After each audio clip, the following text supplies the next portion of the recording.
শ্ৰীকৃষ্ণই গীতাত কৈছে, জীৱনত সফল হ'বলৈ হ'লে এই দুটা বাণী সকলোৱে মনত ৰাখিব লাগে। গীতাত থকা দৰ্শনেই শ্ৰেষ্ঠ দৰ্শন বুলি কোৱা হয়। প্ৰতিজন মানুহেই সেই দৰ্শনৰ পৰিচালিত হ'লে জীৱনত সফল হোৱাৰ বাট মসৃণ হৈ পৰে। হিন্দু ধৰ্মৰ অন্যতম গুৰুত্বপূৰ্ণ গ্ৰন্থ শ্ৰীমদ ভাগৱত গীতাত ধৰ্ম, কৰ্ম আৰু প্ৰেমৰ শিক্ষা দিয়া হৈছে। গীতাৰ বাণীয়ে কেৱল আমাৰ জীৱন দৰ্শনতেই গুৰুত্বপূৰ্ণ এনে নহয়, মৃত্যুৰ পৰৱৰ্তী সময়তো ইয়াৰ সমানেই গুৰুত্ব আছে। কাৰণ গীতাত কেৱল এবাৰ জন্মৰ কথাই কোৱা নাই, গীতাই চিৰম্ভৰ আত্মাৰ কথাও কয়। মহাভাৰতৰ কুৰুক্ষেত্ৰৰ যুদ্ধৰ ঠিক আগে আগে সংশয়ত দুধুৰ-মুধুৰ হৈছিল তৃতীয় পাণ্ডৱ অৰ্জুন। নিজৰ আত্মীয়সকলৰ বিৰুদ্ধে যুদ্ধ কৰিব নোৱাৰোঁ বুলি অস্ত্ৰও নমাই দিছিল অৰ্জুনে। সেই সময়তেই শ্ৰীকৃষ্ণই অৰ্জুনক দিছিল বিশেষ উপদেশ। গীতাত শ্ৰীকৃষ্ণই দিয়া উপদেশ।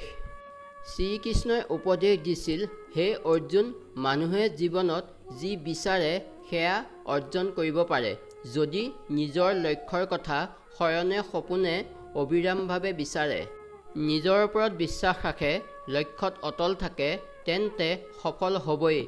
শ্ৰীমদ ভাগৱত গীতাত থকা অনুসৰি আমাৰ সকলোতকৈ ডাঙৰ প্ৰেৰণাই হ'ল আমাৰ চিন্তা ভাৱনা। সেয়ে মনক সদায় ক'ব লাগে, মই পাৰিমেই। শ্ৰীকৃষ্ণই কৈছে, খুব খং উঠিলে সেয়া কমাবলৈ নিজেই যত্ন কৰিব লাগে। খঙত কোনো কথা বা কাম কৰিব নালাগে। ভুল কৰিলে নিজৰ মূৰ তল কৰি দিব নালাগে।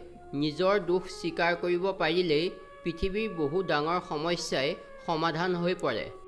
গীতাত কোৱা হৈছে যে, যিসকল ব্যক্তিয়ে কাৰণ নোহোৱাকৈ আপোনাক কষ্ট দিয়ে, তেওঁলোকে উভতাই শাস্তি পাবই। আপুনি সৌভাগ্যশালী হ'লে সেই ব্যক্তিয়ে শাস্তি পোৱা আপুনি নিজ চকুৰেই দেখিব। গীতাত শ্ৰীকৃষ্ণই কৈছে, যেতিয়া কোনো ব্যক্তিৰ প্ৰয়োজন শেষ হয়, তেতিয়া তেওঁৰ ব্যৱহাৰ আৰু কথা-বাৰ্তাও সলনি হৈ যায়। শ্ৰীকৃষ্ণৰ বাণী অনুসৰি পৰিৱৰ্তনেই হ'ল এই জগতৰ একমাত্ৰ সত্য। এই পৃথিৱী সততে পৰিৱৰ্তনশীল। আপুনি মৃত্যুক লৈ যি ভাবে সেয়া প্ৰকৃততে জীৱনেই। সেয়ে আত্মচিন্তা ত্যাগ কৰা উচিত। সৰু ডাঙৰ, আপোন পৰ সকলো ভেদাভেদে পাহৰি যাওক। ধন্যবাদ।